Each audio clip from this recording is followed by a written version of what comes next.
Hi friends, आइए हम जानते हैं अगर हम दिल्ली में क्रेडिट कोऑपरेटिव सोसाइटी रजिस्टर करना चाहते हैं और हमारा जो बिजनेस है वो फाइनेंस मॉडल है, यानी हम मेंबर्स बनाएंगे, मेंबर से डिपॉजिट एक्सेप्ट करेंगे थ्रू वेरियस स्कीम्स और इसके बाद हम मेंबर्स को लोन देंगे। अगर हमारा इस तरह का बिजनेस मॉडल है फाइनेंस का और अगर आप दिल्ली में वर्क करना चाहते हैं तो आप जो है दिल्ली के अंदर जो क्रेडिट कोऑपरेटिव सोसाइटी रजिस्टर कर सकते हैं।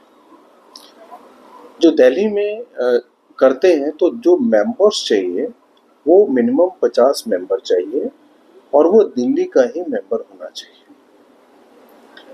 दूसरा जो इम्पोर्टेंट है, अगर वो दिल्ली में रहता हो लेकिन उसके पास जो डॉक्यूमेंट्स है वो दिल्ली का होना चाहिए।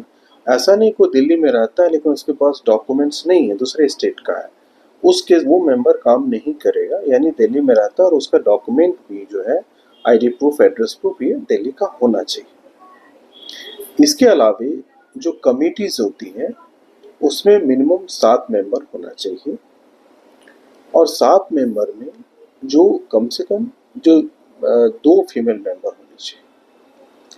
इसके अलावा जो इसमें जो शेयर कैपिटल है वो 2 लाख रुपए का होता है। तो जब आप क्रेडिट कोऑपरेटिव सोसाइटी दिल्ली में रजिस्टर करते हैं और वर्किंग दिल्ली रखते हैं तो आप दिल्ली में इसका वर्क कर सकते हैं।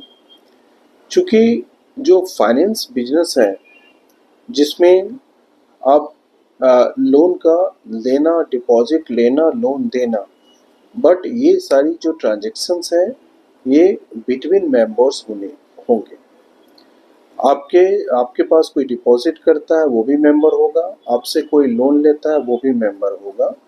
तो अगर आपका फाइनेंस का बिजनेस मॉडल है, फाइनेंस का वर्क करना है और एक फाइनेंस का जो बेंचमार्क है, यानी फाइनेंशियल सर्विसेज जो है ना वैसे लोगों को देना है जिसको इजीली लोन नहीं मिल पाता है बैंक से, तो उसके लिए ज़्यादा सूटेबल रहेगा। तो आपके पास आप क्रेडिट कोऑपरेटिव सोसाइटी दिल्ली में रजिस्टर कर सकते हैं और दिल्ली के अंदर आप वर्क कर सकते हैं। कंडीशंस है, जो डॉक्यूमेंट्स रिक्वायर्ड है, जो मिनिमम मेंबर्स की रिक्वायरमेंट है वो आपके पास होनी चाहिए।